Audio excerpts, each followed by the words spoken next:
Thank you, Madam Ruby.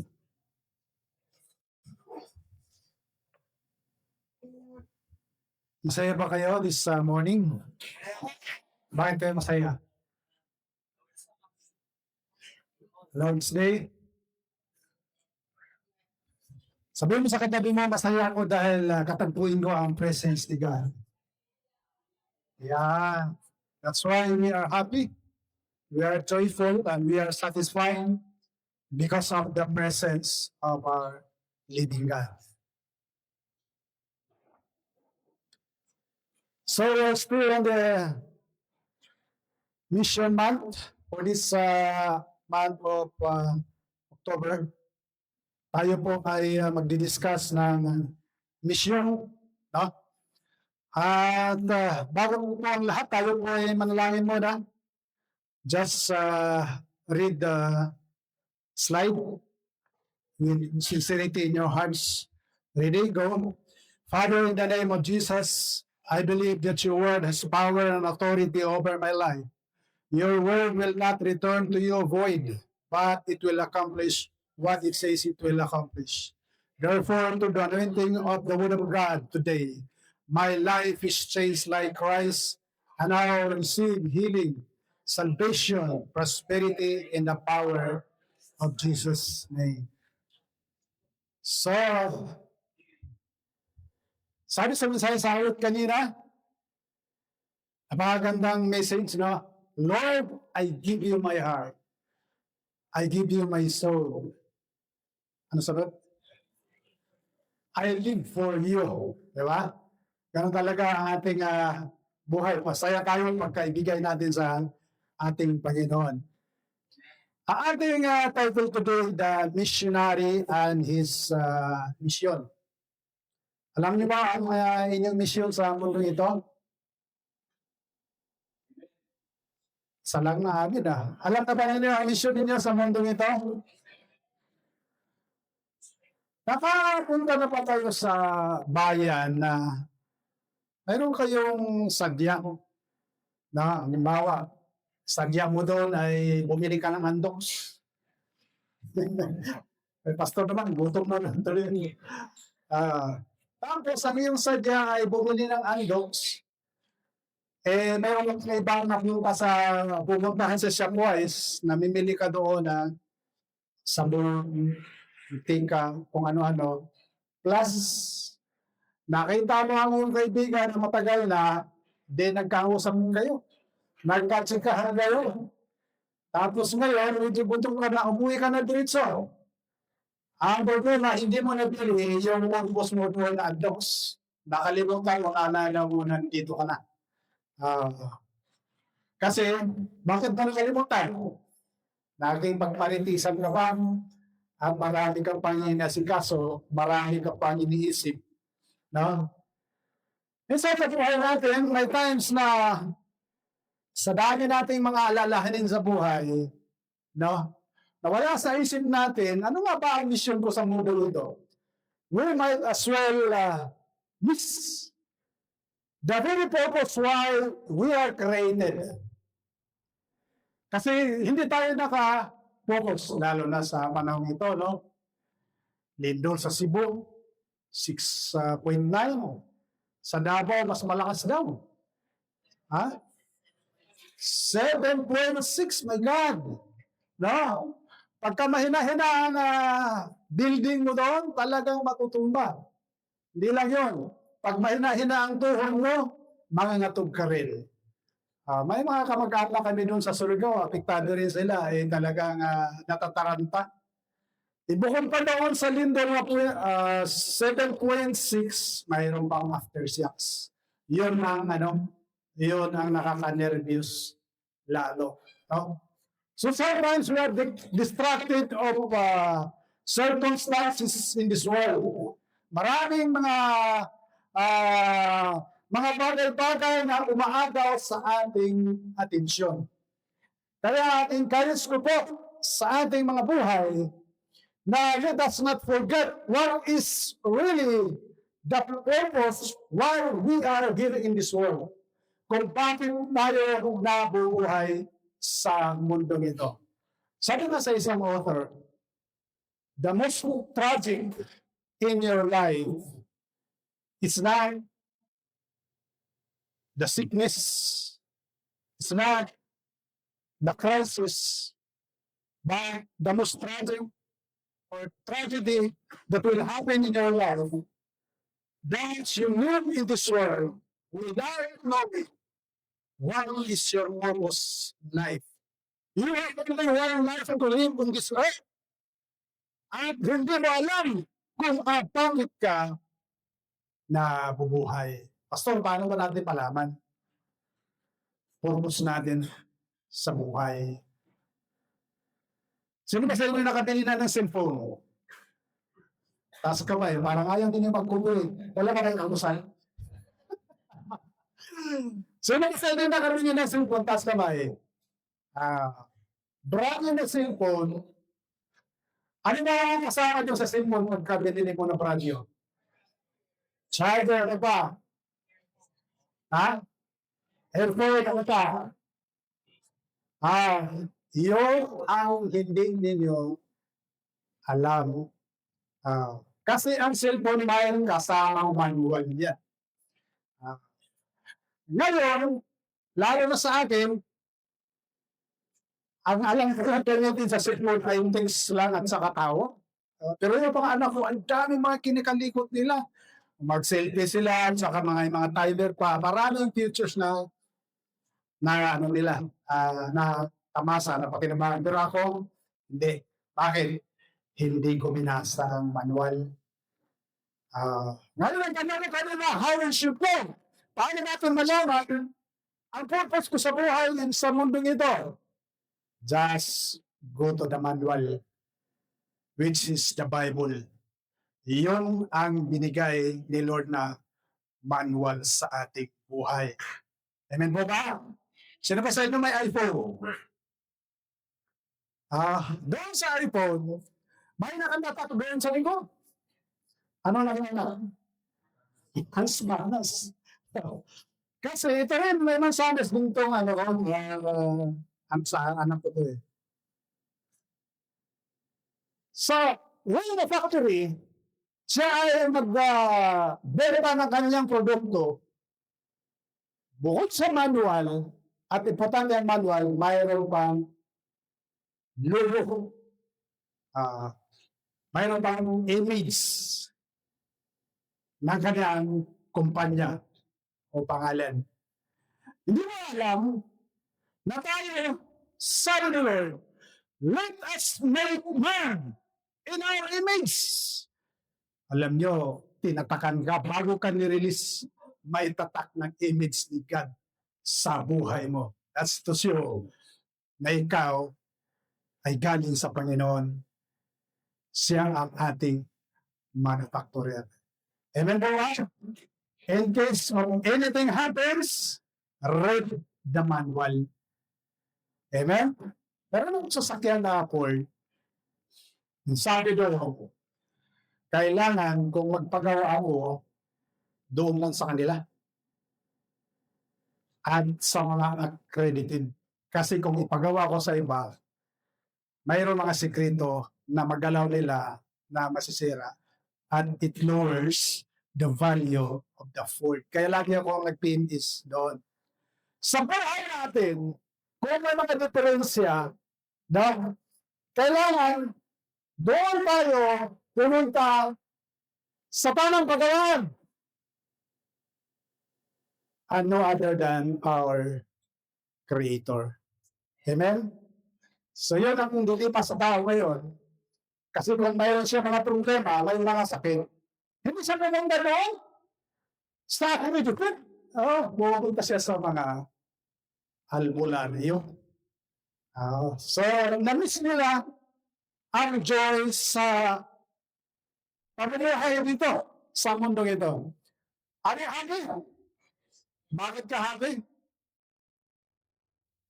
Kasi ang presensya ni Lord nasa iyo. Tsaka alam mo, kung may problema ka, saan ka pupunta. Kaya kung mag-aura, message, Christ the original missionary. Sino ang original na missionary? Si Jesus Christ. Siya ang ating model. At mayroon akong tatlong missions niya. Jesus to set up His kingdom in our hearts. Jesus to establish also, muna baliktad yan, His church. And what is the difference between the church and the kingdom? Ang mensahe ko ngayon ay may kaugnayan ito sa mensahe ko nung nakaraan. Kasi gusto ko na mayroon tayong review konti upang tayo kung ay talagang may tanim sa puso natin. So sabi ko nung una, next slide, God who ruled the kingdom of heaven. For millions or countless years ang ating Ama sa langit, siya po ay nag-rule na mahala sa kalangitan. No? So in other words, ang ating Panginoong Diyos ay He lived from eternity to eternity. Siya po ay nabuhay mula sa walang hanggan patungo sa walang hanggan. Amen po ba? Kasi ang ating Diyos, He is not under time. Under the time, hindi siya sakop sa oras o sa panahon. Because God, our Father, siya ang creator of time. Amen po ba? That is God. That is the powerful. That is who God is, ang ating Panginoon. Now, in when it comes to eternity, God decided to create man and time. Kaya nag-set siya ng time ng tao buhay lang sa 120 years. At ang time natin may limitation. So God created time para sa tao, hindi para sa kanya. Kasi ang sabi sa Bible, one day of the Lord is equivalent to 1,000 years for man. Ang sabi ko, ang isang araw sa tao, ang isang araw sa Diyos ay equivalent sa 1,000 years sa tao. Ulitin ko, pangulo. Ang isang araw sa Diyos equivalent sa 1,000 years sa tao. So, gano'n na. Kapalit mo ang ating Panginoon. Kaya sabi ni God, paano ko ba ako mabigyan? Sabi niya kay David, David, yung desire mo, gagawa ng templo, tirahan ko. Pero, hindi mo kaya gawin yun. Kasi, ano bang bahay patirhan mo sa akin? Ang langit ang aking trono, ang lupa ang aking footstool. Ano yung footstool? Apaka. Grabe ang laki ng ating Diyos, no? Kaya sabi nito, dahil sa pag-ibig ng Panginoon, in-extend niya ang kanyang kaharian, at sabi na, let us make man in our image, after our likeness, and let them have dominion. Kaharian natin sa langit, pero gagawa tayo ng anak at sila mamahala sa ating kaharian dito sa lupa. Okay? So, Revelation, Jesus will set up His kingdom. This kingdom na binigay niya sa tao, temporarily binilagay niya sa halaman sa Eden. No? Pero, yan po ay Adam lost the kingdom. Sino ang unang tao? Si Adam. Pero ano nangyari sa kanyang kaharian? Wala sa kanya. Bakit po? Nag-change siya ng amo. Imbes ng amo niya si God, nakinig siya doon sa serpente. Yung serpente pala, mayroon nasa loob na kung makinig ka sa kanya at susundin mo siya na yung ating amo mo. At tuloy na, si Adam, nakinig siya sa serpente, hindi niya alam na yung serpente pala, hiniram lang ni Satan yun. Para makipag-negotiate sa tao. Pero nakinig sila doon, kaya sila ay naging alipin. Naging amo na nila. So, sabi ni God, since binigyan ko kayo ng free will, pero yung free will na yan ay ginamit din nyo para sundin ang kaaway, kaya sabi God, pinalayas niya sa halamanan ng ibig, ang tao, upang magbungkal na lupa ang kanyang pinagmulan. Dati hindi sila magbubungkal. Amen? Pero ngayon nagbubungkal na. Pinalayas, sabdan, at sa dahil sila ng halaman namin ibig, ay nilagay ng Diyos ang bantay na giruin. So, yung tumutulong sa idol ay hindi na makapasok ang tao dahil may tribunal na guardia. Kaya completely na-lose sila. Pero ito ang maganda. Kasi nawala ni Adan, kailangan i-install yung kingdom na yan sa pangalan ng Adan. dito na-amis ako sa verse na ito. Kasi meron pangalawang Adan. At siya yung nag-restore. Basahin natin. Sinabi sa kasulatan, ang unang tao na si Adan ay binigyan ng buhay. Ngunit, ang huling Adan na si Kristo ay Espiritu nagbibigay buhay. Hallelujah. So Adan, left the kingdom, left the eternal life.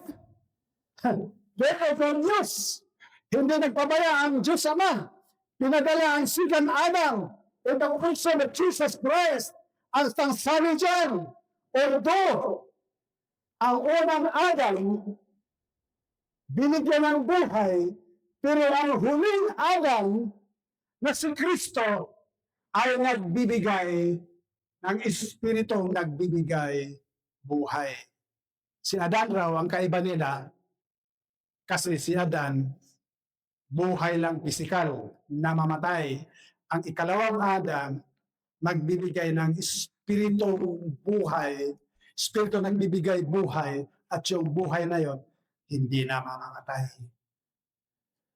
Amen? Kaya, sabi mo sa katabi mo, eternal na yan, eternal ka pala, Brad. Ayaw na mag-complete na. Eternal na pala. Kaya ngayon, tayo po ay hindi na mamamatay. So ano ba yung sinasabi mo nila ang natin? Although physical natin mamamatay, pero ang Espiritu na nagbibigay buhay nasa loob natin, kaya ang ating kaluluwa ay hindi na mamamatay. Good news, di ba? Kaya huwag ka matakot sa 6.9. 7.6. Wala chicken lang yan. Kasi, limitan lang dito sa Antipolo, sabi nila na ito bigbuwan. Pero I tell you, hindi ka mamamatay. Amen! See to it na itong Espiritu na nagbigay buhay na si Adan, na buhay ng Jesus Christ is already in you. Amen! Nasa inyo na ba? Ay, hindi ka nagdamang takot mamatay. Pero bakit lagi tayong kakasakit? Kakasakit ako, wala akong pera sa bangko. Sabi mo, magkakasakit yung anak ko, wala akong panggasto. Wala akong magasto sa aking pang-tuition. Dami natin mga alala sa buhay. Kaya may tinatawag ko na stress, anxiety, depression. Ano daw kaibahan yan? Sabi nila, yung anxiety daw, yung makalala kung ano yung mga sa future. Yung stress daw, yung inalaala mo ngayon, kasi wala kang pera, wala kang pagkain. Tapos daw yung depression, yung nakaraan mo mga pagsubok, mga nangyari sa'yo, na hanggang ngayon iniisip mo pa rin na hindi ka makamukun. Hiniwalayan ka ng boyfriend mo. Hiniwalayan ka ng asawa mo. May mga katunga ka. Yun daw ang yun na. Kaya, Kaya iwasan natin ang anxiety, depression. Ano ba isa? Stress. Sabi mo sa katabi, iwasan mo yung lahat na yan. oh, oh, kasi, kasi kailangan, para maiwasan yan, no? Kailangan yung kingdom ni Jesus Christ ma-restore na sa puso natin. Jesus to set up His kingdom in our hearts. Kaya sabi niyan, what was the message? Next slide. Luke 4:23. Sa ating binasa kanina, ano sabi? I listen unto them. I must preach the kingdom of God to other cities also. For therefore, I am sent. Pakinig kayo ngayon. I-analyze natin yung verse na yan. Ready? Read. And he said, andiyan ba kayo?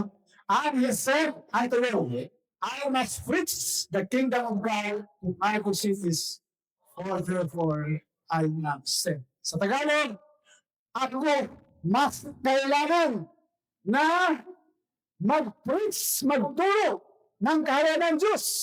Anong ituturo niya? Anong mensahe niya? Anong gospel na ipipreach niya?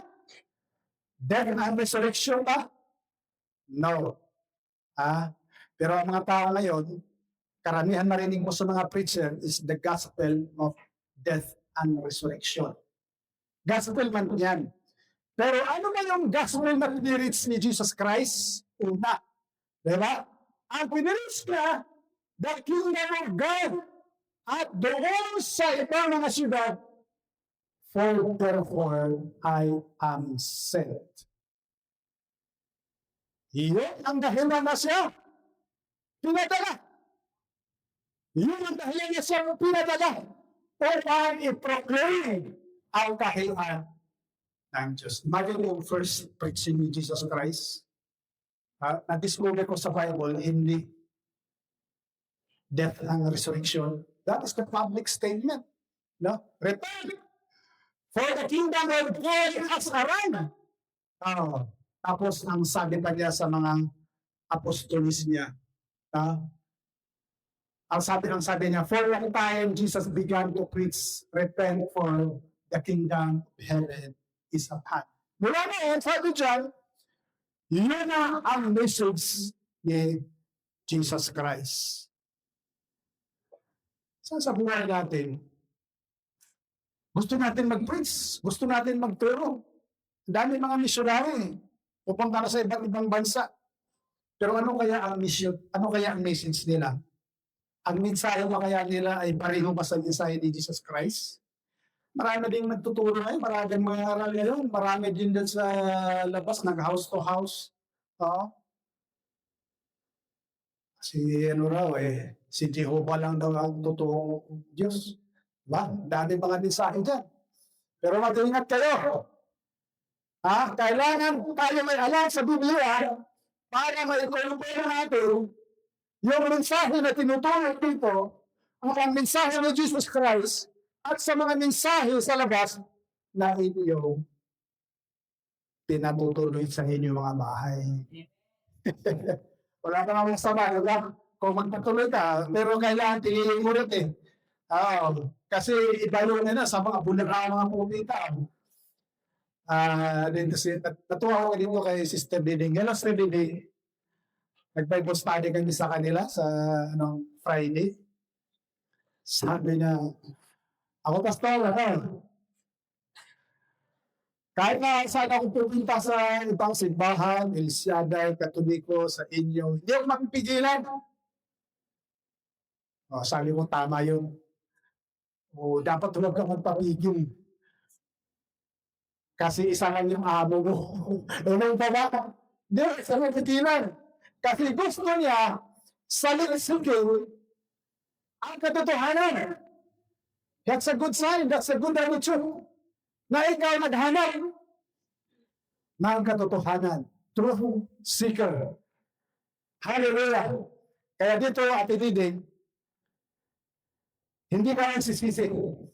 Kasi ang ebanghelyo na aming tinuturo ay ebanghelyo ng ating Panginoong Hesus Kristo. Amen, wala?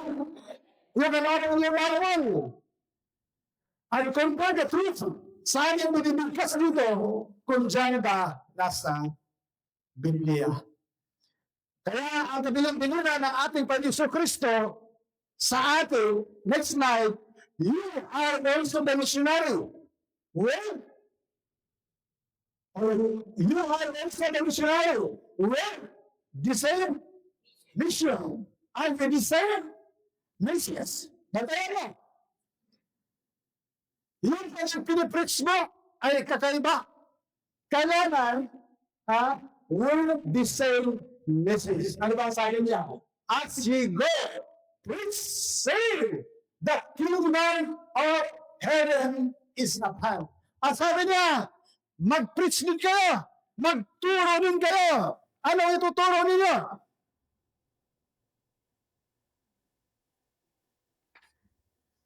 Tungkol ba sa communism? Tungkol ba sa Buddhism? Na ang ating Diyos ay si Buddha? Mormon si Joseph Smith? Hinduism? Daming mga misyonaryo. Pero sabi niya, do not preach communism. Do not preach Hinduism. Do not preach Buddhism. I-preach ninyo ang kingdom ni Lord. Kasi kung ang kingdom ni Lord ang maghari sa puso mo, ikaw ay magaling mo na. Amen? Kasi masaya ka na si Jesus Christ ang naghari sa puso mo. Kasi dahil ang naghari sa puso mo, kay sino? Sino ang naghari sa puso mo? Dahil. Sintanin mo. Sino ang naghari sa puso mo dahil? Si Satanas. Yung iba, hindi nila matanggap na naghari sa puso nila dahil. Pero ito yung naghari sa puso nila dahil sila na yung sila ang nagsusunod kung ano ang gusto nila, yun ang tinagawa nila. Kaya ang buhay nila ay naliligaw. Amen? Kaya balik tayo sa original na mensahe. Balik tayo sa original, makinig sa original na misyonaryo. Si Jesus Christ ang asawa niya. Kaya rin. Mag-preach din kayo. Ang i-preach ninyo yung kaharian ni Kristo. Kailangan isang up ninyo ang kaharian ko doon sa buhay ng tao. Doon sa pamilya ng mga tao. Isang up ninyo. Kasi yun ang dahilan na si Jesus Christ pumunta rito upang sa galing ang nawala na kaharian ni Adan sa Garden sa Eden. Ibalik niya. At dito binalik niya, una sa lahat, hindi pisikal. Pero una sa lahat, iset niya kanyang kaharian dito muna sa ating spiritual life. At kung ang tayo pagharian na ng ating Panginoon Kristo, malalaman na pinagharian ni Yesu Kristo kasi siya masaya, hindi aligaga, hindi bugnutin, hindi madali magagalit. Bakit? Dahil ang joy mo ng Jesus Christ, sharing in your joy sa puso mo. Amen? Tingnan mo nga yung katabi mo kung masaya ba. Masaya na hindi. Masaya na? Pag hindi masaya, ibig sabihin, hindi pa yan pinagharian ni Jesus Christ. Ang obligasyon natin na ibahagi ang Ebanghelyo sa kanila upang nang sa ganon, sila ay pagharian ng Panginoon Kristo. Nang sa ganon, hindi na sila anigaga, hindi na bugnutin, hindi na matatakot sa the big one. Ano ba ang pinakamalakas na lindol dito? Hindi na matatakot sa 7.2, 7.6, 7.9, kahit 8 pa yan. Hindi tayo matatakot. Ano ba nga pero yan? 8, 9, sige, tumira na kayo. Because I am in the kingdom of God. I am inside the kingdom of God. The kingdom that cannot be shaken. Amen! Hallelujah! Yun ang kailangan natin. The kingdom that cannot be shaken. And that is the kingdom of Jesus Christ, mga kapatid. Seryoso ako. Dahil diyan lang ang totoo na kaharian, mga kapatid. Bakit ba tayo nasishaken sa mga sakit-sakit na yan, mga problema na yan? Kasi it goes to shows that you are not yet in the kingdom of God. Isa nalulungkot ako sa mga Pilipino. Bakit kailangan pa nilang pumunta ng abroad? Para kumita.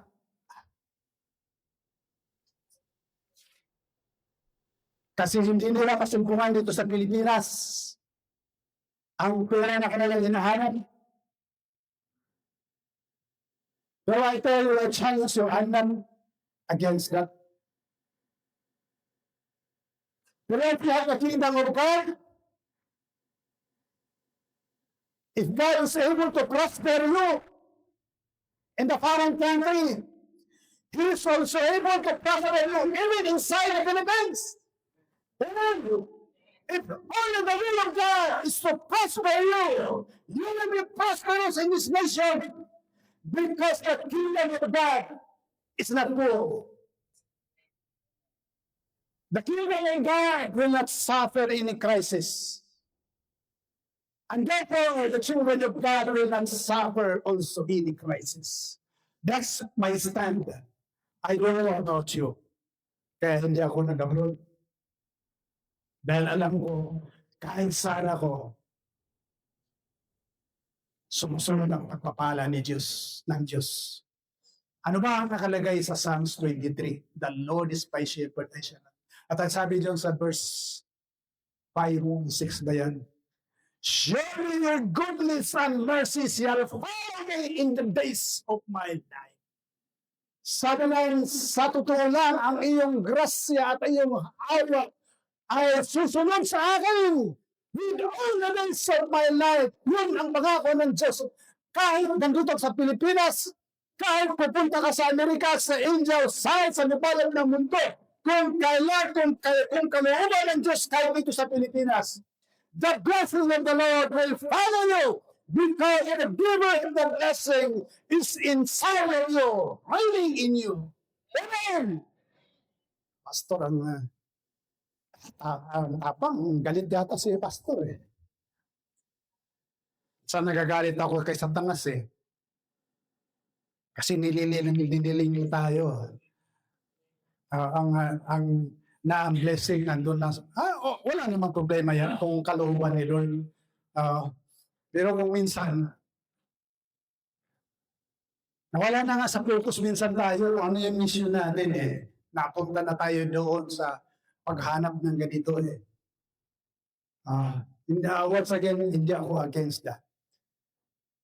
If it is the will of God that you will bless so that you can help also expand the kingdom of God, then wala tayo nag-uusapan dyan. Pero harinawa, hanapin mo ang kalooban ng Diyos. Hanapin mo ang kaharian ng Diyos. Kung yan ba talaga ay kalooban ng Panginoon. Sabi na, as you send me into the world, sabi ni Jesus Christ, Father, as you have sent me into this world, I also send them into the world. Pinadala mo ako dito sa mundo ito with a mission to serve the kingdom. At ang ating mga disipulo, ipapadala ko rin sila sa mundo. Kaya Jesus Christ was sent by the Father. You are also sent by Jesus Christ to the world. Amen. Missionary ka rin. Sabi sa Mateo 24:14, ano nakalagay dyan? Renego, and this gospel of the kingdom shall be preached in all the world for a witness unto all nations. And the end, nakalimutan ko na yung may end dyan eh. And the end, comes. The end of the world is not associated with the rhythm of the earthquake or anything. That is the science of wonders of this world. But the end of the world is only, it will only come when this gospel of the kingdom will be saturated throughout the world. Amen! Yun ang sabi ni Jesus Christ, na ang kaharian ng Diyos kailangan i-preach natin and the end will come. Kabahagi ka ba sa pagbahagi ng kaharian ng Diyos? Nakakatulong ka sa pagpadali ng pagbabalik ng ating Panginoon Kristo.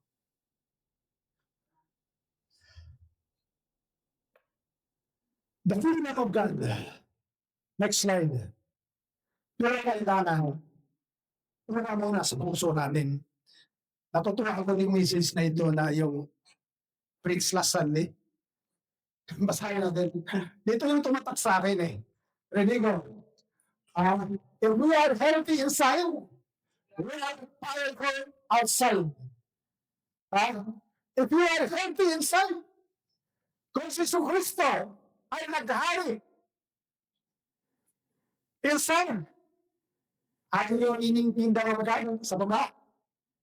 God's sovereign rule. Ano yung sinasabing sovereign?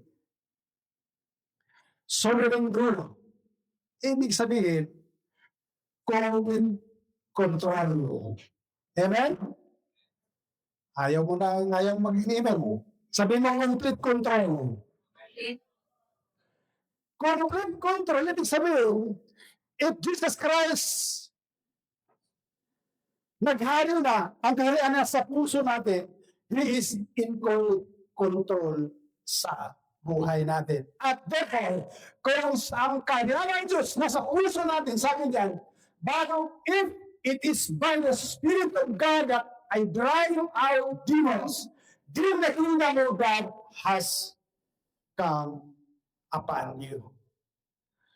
Powerful. Kung ang kaharian ng Diyos sa puso natin, there is Jesus Christ in complete control natin. We are powerful inside and we are also powerful outside. That's why we can cast out devils. We can cast out demons. We can heal the sick, not because of our own power, but because of the kingdom of God that is in you, in us. Amen? May tumawag sa akin, hindi ko lang nasagot kasi gabi na eh, nakasilent na yung phone ko. Alas 11 ng gabi. Kasi kailangan ipag-pray dahil mayroon ng naghingalula ng kapatid niya. Ibig sabihin, kailangan pa ba ako talaga ang mag-pray sa kapatid niya naghingalo? Wala pa sa kanya ang kaharian ng Diyos. Sabi sa Marcos 16, ang sabi diyan, to those who believe, these signs and wonders will follow. Hindi sinasabi diyan, para lang sa mga pastor, evangelist, sa mga leader sa iglesia, kaya sila lang ang may karapatan mag-pray, mag-heal ng sick. Nakasana ka ba dyan? Wala po. As long as you believe, as long as you are accepting the kingdom of God, and you are able to eat, pagpasakit sa kanyang kaharian, gano'n sabi niya, go and heal the sick. Go and preach the gospel. Wala tayo power and example. As I read the identity, because Jesus Christ has restored already the identity of the kingdom that is already in us. Huwag ka na mag-doubt. Pastor, iba ka kasi malapit ka sa Diyos. Ikaw lang mag-pray. Hindi gano'n. Lahat tayo malapit sa Diyos. Bakit nakatira ba ako doon sa Kalwakan na paabot ko kayo Hindi naman na. Ulog dito sa amin kasi crystallized. Pero lahat tayo, malapit tayo sa Diyos. And then, huwag ka na-doubt. God is just a prayer away. Sabi nila, gaano bang pastor ka lapit ng Diyos sa tao? Hulaan nyo, gaano kalapit ng Diyos sa tao? Ah, sa prayer. Sukatin mo nga. Yung bibig mo sa puso ay ganun lang daw kalabot eh. Kasi yung bibig mo, magpipray, pero sinunod na sa puso ko, kaya gano'n ang labot mo na naghari eh. Di ba? Di ba, hindi na ikaw ano, nakaupo sa trono ng puso mo. Sino nakaupo? Sinunod na kaya. Ano, malapit na. Ah, kaya huwag mo niyong maniwala na ako lang ang malapit sa Diyos. Sabihin mo sa katabi mo, malapit ka rin sa Diyos, di ba? Oo,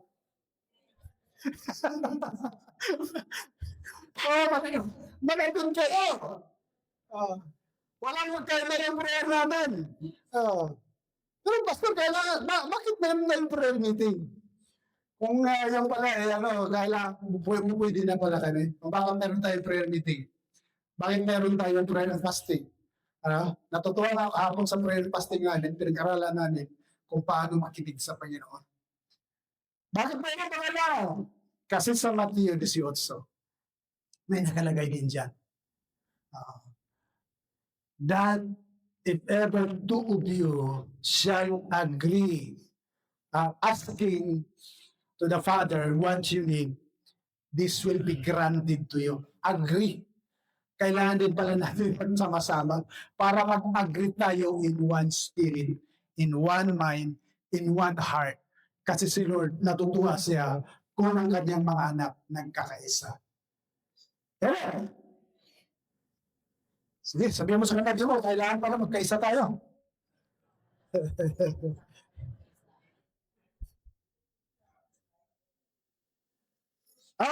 Next. Jesus Christ also came to establish the church. Ano ba ang kaibahan ng church at saka kingdom? Sabihin ko na, pastor, ano ang kaibahan ng kingdom at saka church? Okay, puta. Medyo buwas-buwas ako. Bakit ba kasi sumisigaw dito? Napalos na mo. Kasi pagdalaan ko ka kasi doon ang anointing ng Holy Spirit na sa puso mo, parang hindi ko rin mapipigilan. Okay, remember, I tell you. Sige, kayo na mag-bisa. Ready ka, I tell you.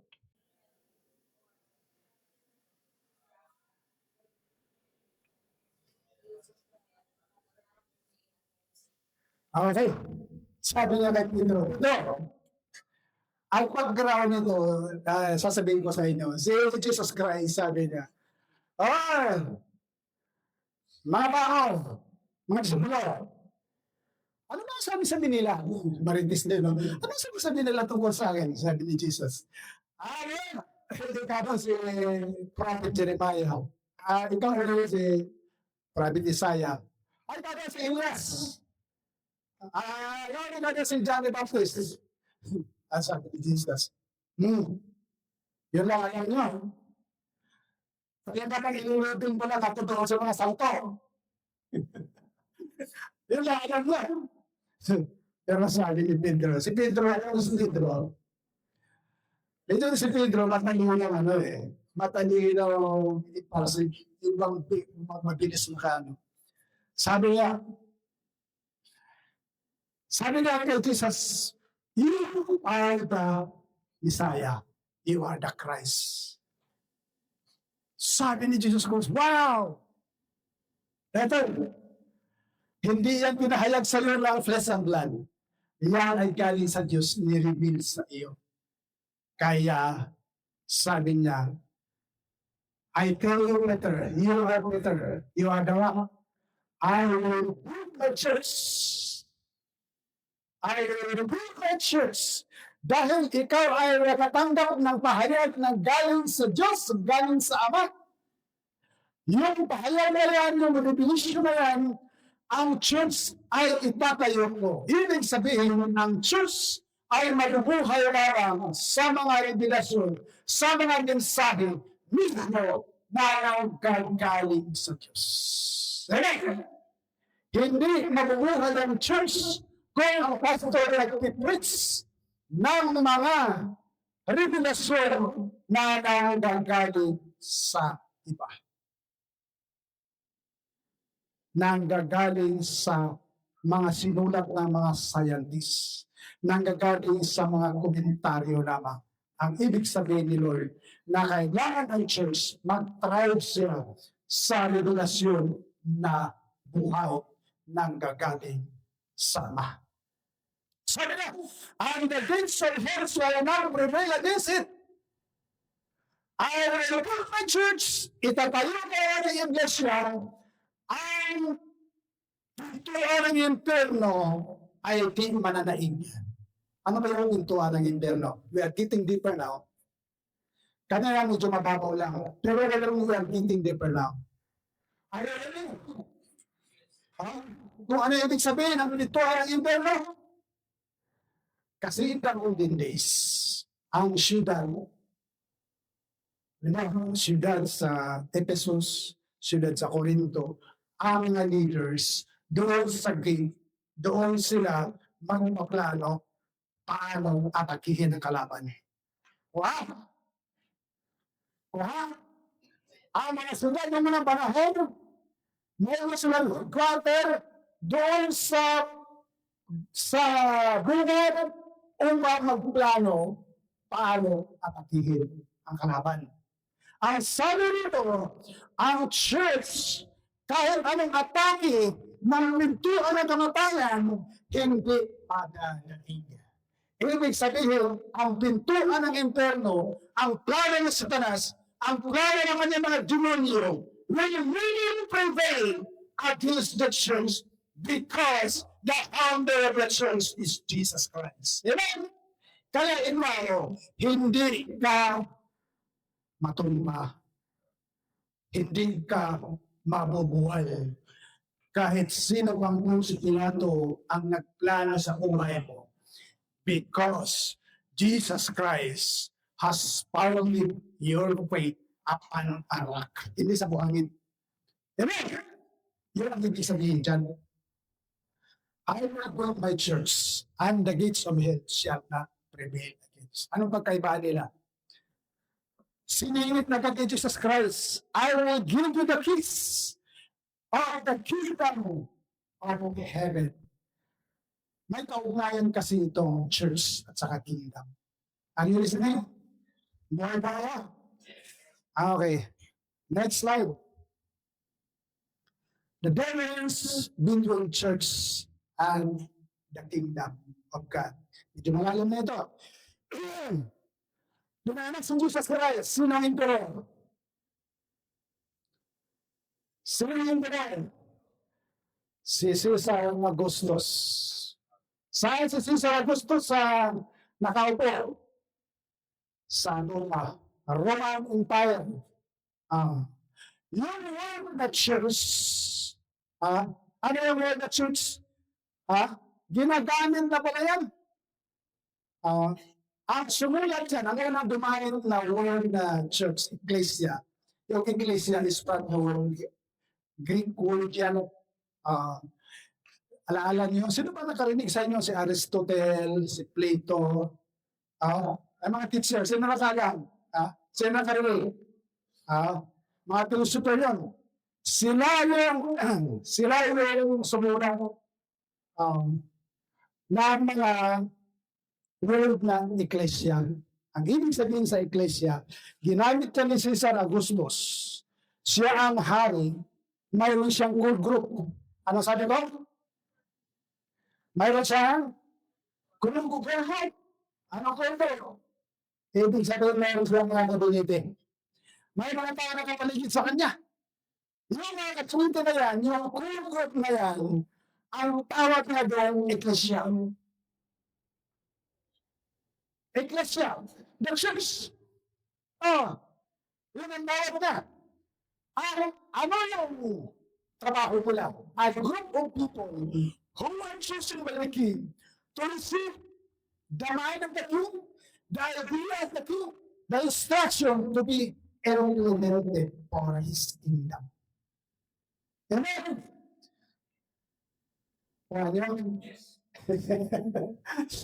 Yung church na yan, ginamit ba yan nila Jesus sa Augustus na emperor? Na ang kailangan alipod ang mga right hand niya ng mga tao Yun yung nag-listen sa kanya to give his mind instruction, idea, and all successful na kingdom para ng kingdom niya makasunod ng anong gusto ng hari. Sila yung nag-implement. Yung angels, they are the agent. Kaya sabi ni Jesus Christ, also, I will build my church. Tinugbihan niya yan para maintindihan. I will also build my church. I will also gather my core. I will also select my community para mag-lead sila sa akin, mag-lead sa revolution ko, at yun ang ipakalat nila upang ang kaharian masaturate kung anong gusto ko.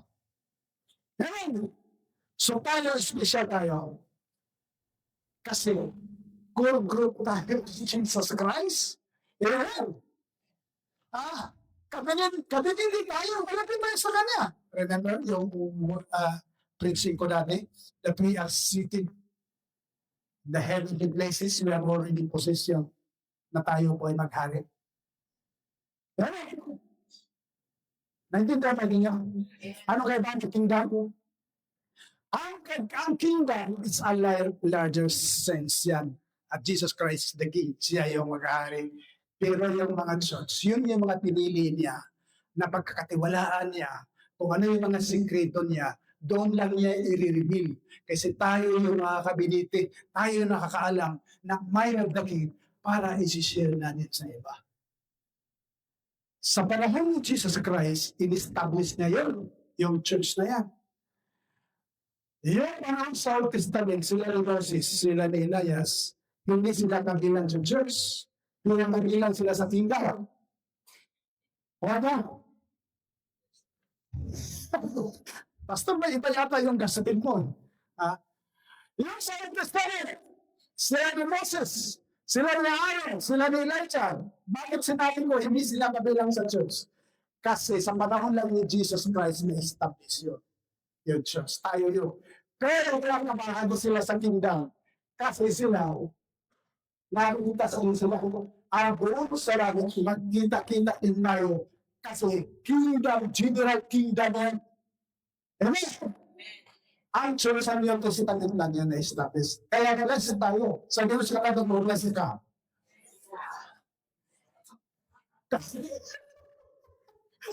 Blessed ka kasi sa iyo lamang i-reveal din naman. Yung mga revelasyon, mga sekreto. Kasi that is the function of the church. Ano yung function ng church? Iglesia, to receive and implement the revelation of the King. Kaya maintindihan mo ito, hindi mo sabihin sa sarili mo, hindi naman ako kasali dyan. Kasi driver lang naman ako, kargador lang naman ako, hardinero lang naman ako. No. Malapit ka kayo kasi you are a member of the group, the Iglesia. Tapos na. Ano ba yung mission natin?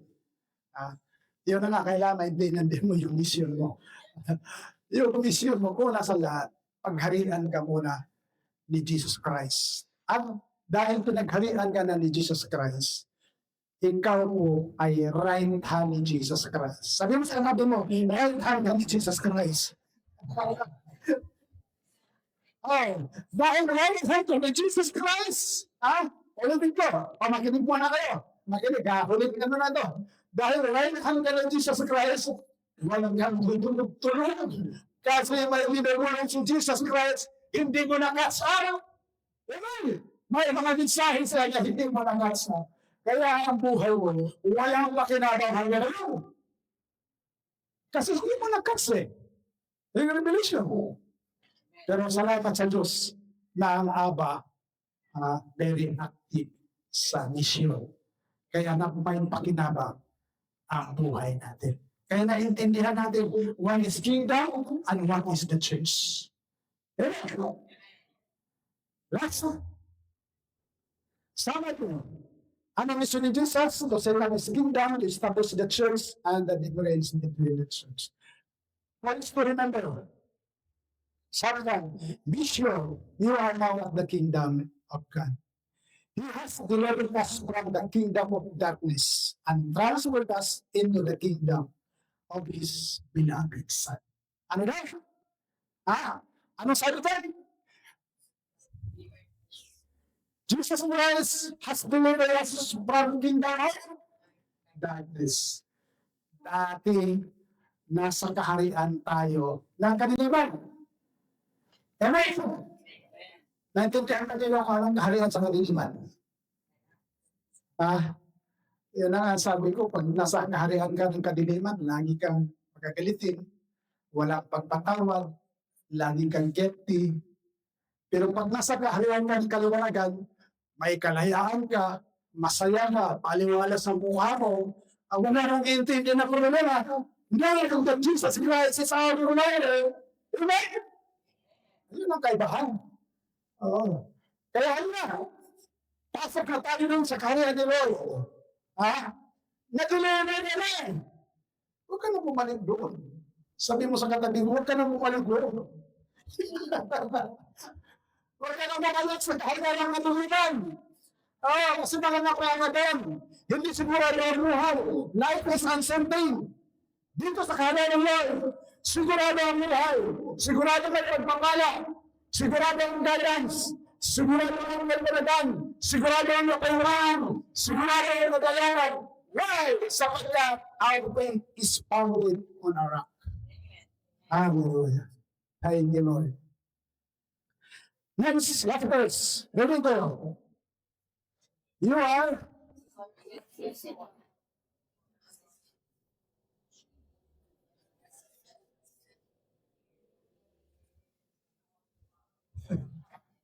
you. Sabi mo, ano ibig sabihin sa you? You. Tayo.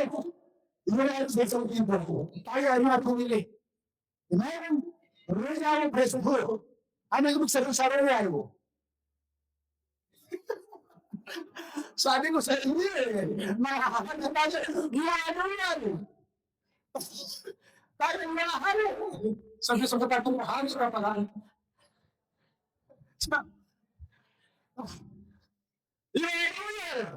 Hari ng Yesu Kristo. Yan ang isang Kristo. Hari pa, pari pa. Bakit pari? Kasi dahil access tayo doon sa langit. Bakit pari? Kasi dahil access tayo doon sa langit. Hari ka pa, pari ka pa, ikaw ang mamahala sa kingdom, tapos may access ka pa doon sa throne kingdom. No? Kapagandang buhay. Sabi mo na, magandang buhay. Ayaw ko na yung magpaging sumuhay. So, yan lang mga kapatid. Madali lang maging missionary. Once na inaksyon mo lang ang kaharian ng Diyos, automatic yun, magliliwanag ka. Ano sabi ko?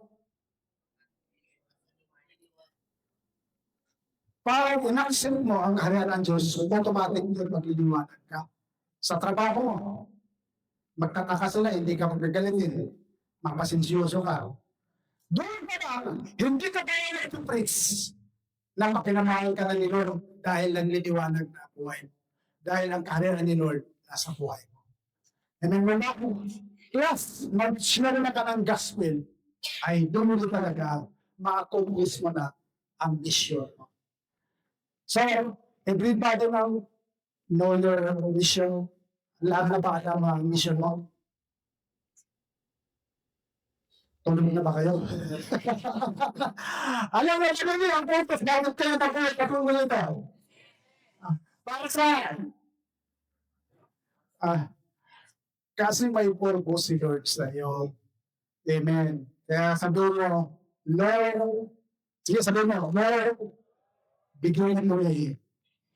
I will submit my love into your kingdom. I will let you have the golden relation in my life. Ikaw na ang kompleto magpupunto sa buhay. That's the message. Good morning.